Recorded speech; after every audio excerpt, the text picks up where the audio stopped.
Assalamualaikum warahmatullahi wabarakatuh. Perkenalkan, nama saya Reni Hidayat sebagai founder. Saya Anis Fitria Kholis sebagai founder. Saya Mustika Fatimah sebagai founder. Kami bertiga sebagai founder Vegan Bread yang akan mempresentasikan hasil produk kami. Tetapi sebelum itu, marilah kita simak video berikut ini. Jadi kak, ini kak.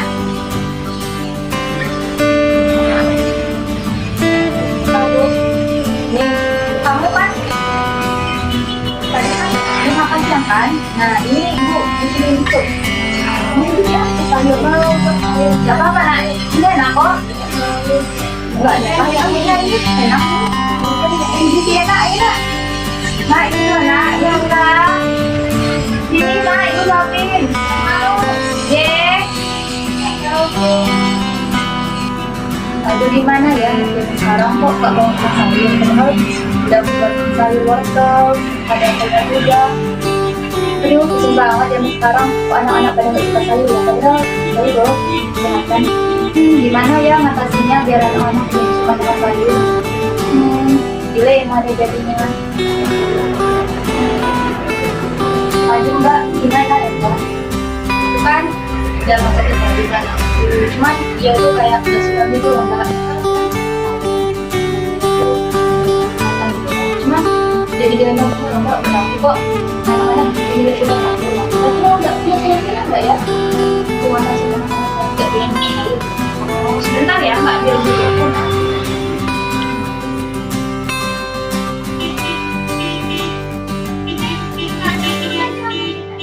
Nah, ini kemarin Mbak bikin roti dari saripati, apa namanya, saripati sayur. Emang nggak kali kan? Enggak, karena kan di tengahnya Mbak kasih serai, jadi rasa sayurnya itu tuh udah kesambar sama rasa selainya ini. Boleh nih untuk ini anak aku. Yaudah deh, boleh deh pakai ya. Boleh deh mbak buat ngatasin masalah itu.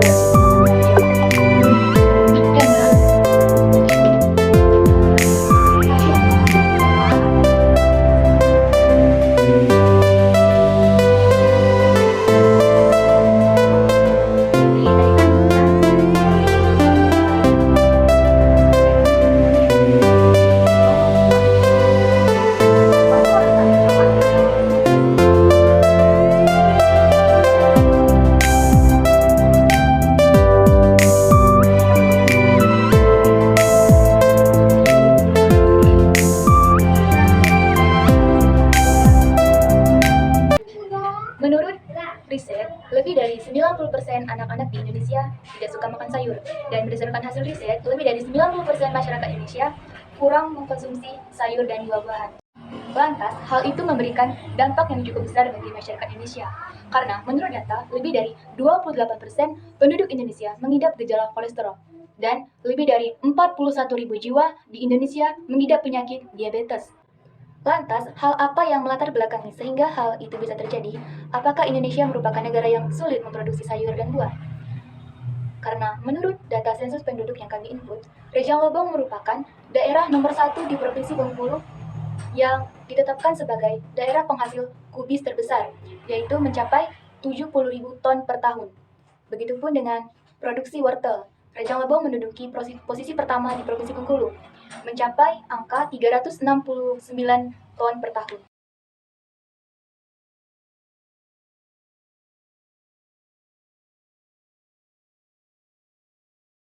Nah, kami di sini sebagai founder Vegan Bread memiliki solusi yang tepat untuk mengatasi permasalahan-permasalahan yang telah kami jelaskan tadi. Kami di sini menyediakan produk yang kami sebut Vegan Bread, yaitu berupa produk roti tawar yang kami padukan dengan saripati, sayur dan buah-buahan, di mana hal tersebut kami lakukan sebagai bentuk upaya untuk mencegah stigma anak-anak terhadap sayuran karena rasanya yang pahit. Jadi, tujuan kami membentuk Vegan Bread ini adalah sebagai produksi kami, yaitu untuk menurunkan stigma buruk masyarakat terhadap sayur, dan juga sebagai solusi untuk mengatasi permasalahan anak-anak yang tidak suka makan sayur dan buah. Baik, di sini saya akan menjelaskan tentang tahapan produksi. Yang pertama, kita harus menyiapkan wortel dan kubis yang sudah dibersihkan. Setelah itu, kita mengambil saripati dari wortel dan kubis yang sudah dibersihkan. Setelah itu, kita menyiapkan bahan-bahan utama untuk membuat roti tawar.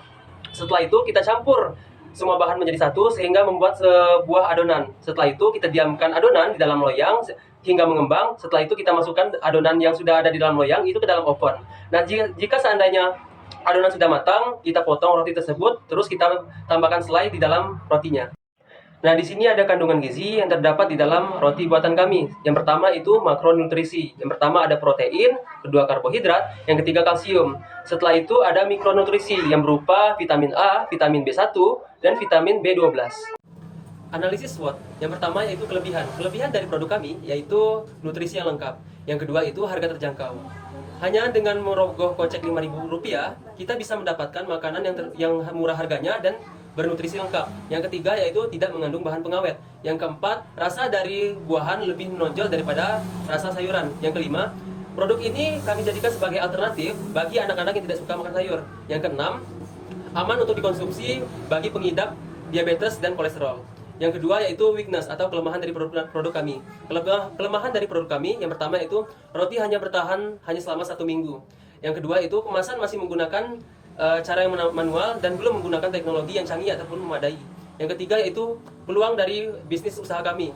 Yang pertama itu belum ada roti yang menggunakan ide yang serupa baik di tingkat lokal ataupun nasional. Yang kedua, produk ini bisa dikonsumsi untuk segala usia, bukan hanya untuk anak-anak saja, tetapi produk ini kami pasarkan untuk segala usia, yang mana segala usia ini bisa mengkonsumsi produk kami. Yang ketiga, potensi market yang luas. Tidak hanya diletakkan di warung saja, tetapi produk ini bisa kami pasarkan ke seluruh daerah yang ada di Indonesia.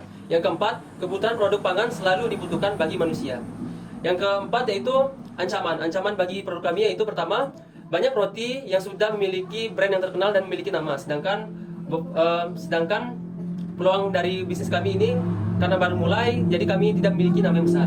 Yang kedua, kurangnya pengetahuan dan teknologi yang memadai tentang mikronutrisi dan makronutrisi. Strategi STP. Yang pertama itu segmentation. Berdasarkan usia, semua orang mulai dari anak-anak, remaja hingga dewasa bisa mengkonsumsi produk kami. Yang kedua itu berdasarkan jenis kelamin. Tidak memandang laki-laki ataupun perempuan, semua orang bisa mengkonsumsi produk kami tanpa memandang jenis kelamin. Yang ketiga itu berdasarkan pendidikan pendapatan. Orang yang memiliki pendidikan yang rendah dan pendapatan yang rendah pun bisa mengkonsumsi produk kami tanpa adanya perbedaan. Yang kedua itu targeting. Produk vegan bread ini memiliki target pasar untuk diminati dan dikonsumsi oleh segala umur dan segala kalangan. Yang ketiga positioning. Kami memposisikan diri kami sebagai edukator dan inovator agar masyarakat lebih gemar makan sayur dengan cara yang lebih menarik. Strategi 4B. Yang pertama yaitu produk. Kami menciptakan produk roti sehat yang berkualitas yang menggunakan bahan-bahan alami tanpa adanya bahan pengawet. Yang kedua itu price, yaitu hanya dengan mematok harga Rp5.000 saja, masyarakat bisa mendapatkan makanan yang sehat, murah dan berkualitas. Dan yang paling penting yaitu bisa mendapatkan makanan yang bernutrisi lengkap. Yang ketiga yaitu promotion. Promosi yang kami lakukan adalah dengan cara mulut ke mulut. Tidak hanya mempromosikan, tetapi kami juga mengedukasi masyarakat tentang pentingnya makan sayur dan buah. Yang keempat yaitu place, penempatan. Nah, produk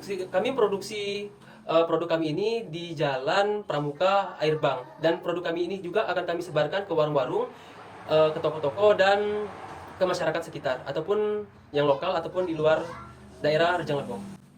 Aspek rencana keuangan. Yang pertama, analisis investasi. Pembelian aset Rp850.000. Biaya tetap per bulan Rp2 juta.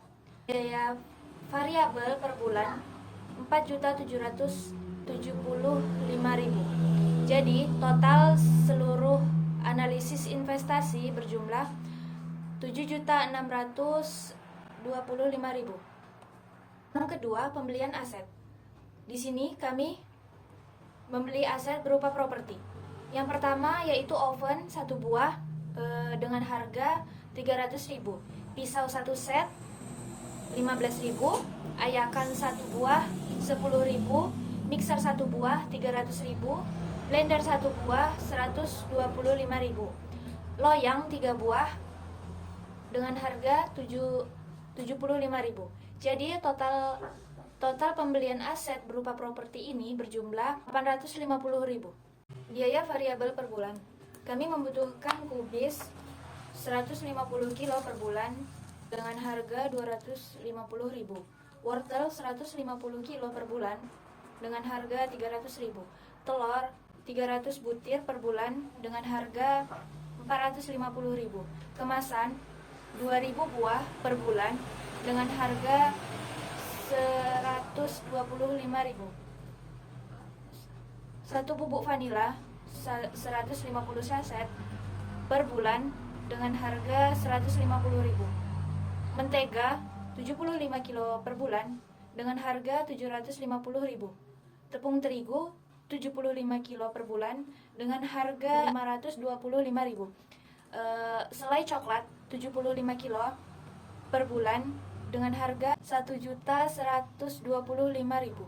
Selai nanas 75 kilo dengan harga 1.125.000. Jadi total biaya variabel kami butuhkan selama per bulan yaitu 4.775.000. Biaya tetap per bulan, simpanan kas per bulan 200.000, transportasi 200.000, listrik 100.000, gaji karyawan 1.500.000. HPP, biaya variabel per bulan ditambah biaya tetap per bulan dibagi jumlah produksi per bulan, yaitu 4.775.000 ditambah 2 juta dibagi 2.000. Jadi totalnya 6.705.000 dibagi 200 unit. Jadi, modal kami dalam membuat satu roti adalah 3.387. BEP, biaya tetap, dibagi penjualan per unit, biaya variabel per unit. 2 juta dibagi 5.000 dikurang 4.775.000 dibagi 2.000. Jadi hasilnya 2 juta dibagi 1.613. Untuk balik modal, kami perlu menjual 1.240 unit.